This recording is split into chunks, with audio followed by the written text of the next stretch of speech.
Justement, un traité qu'on n'a pas encore abordé, il me semble, qui est le traité d'ACTA. J'en ai dit un petit mot tout à fait au début, et puis on n'en a pas reparlé. Il y a un traité, donc ACTA, qui est en train de se mettre au niveau international. C'est un traité dont on ne sait quasiment rien. Non. Parce qu'il change sans arrêt, et dès qu'on arrive à savoir quelque chose, ça repart, mais c'est encore très très flou, et c'est négocié par des personnes qui ne sont pas nos représentants. Il est dit, alors j'ai pas les sources sur moi, que justement ce traité passerait très prochainement au Parlement européen pour validation. Mais est-ce que justement le Parlement européen pourra s'y opposer? Est-ce que le Parlement européen connaît justement ce document? Et s'il connaît ce document, peut-il le publier? Qu'on sache justement à quelle sauce on va être mangé justement. Alors, c'est un sujet qui est dans les tuyaux, je le disais tout à l'heure. On pense, il y a des dates qui circulent, donc on me met début 2012, en tout cas avant le 1er mai 2013. Mais je n'ai pas de date, hein, c'est ce que je vous disais, tout à l'heure. C'est un texte qui fait débat.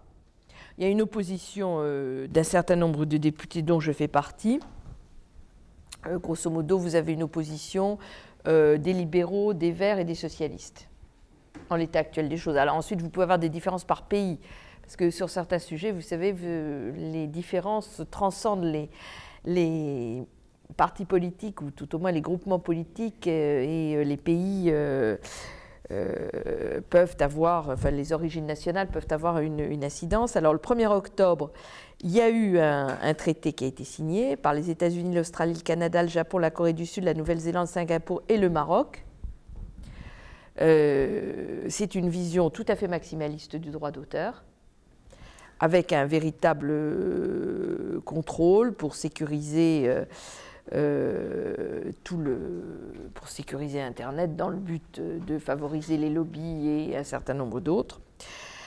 Bon, très franchement, aujourd'hui, personne n'est capable de dire si ça passera ou si ça ne passera pas au Parlement européen, sur une majorité ou pas. Bon, on est un certain nombre, on ne va pas avoir les deux pieds dans le même sabot quand même. D'accord. Hein, de même qu'on s'est mobilisé au moment du paquet télécom, on va se remobiliser sur ACTA. D'accord, mais vous avez connaissance du document? Non, je ne l'ai pas encore vu. D'accord. Non. C'était ma question précise. Non. Non, je ne l'ai pas vu. Alors, je vais nuancer mon propos pour vous expliquer quand même comment ça marche.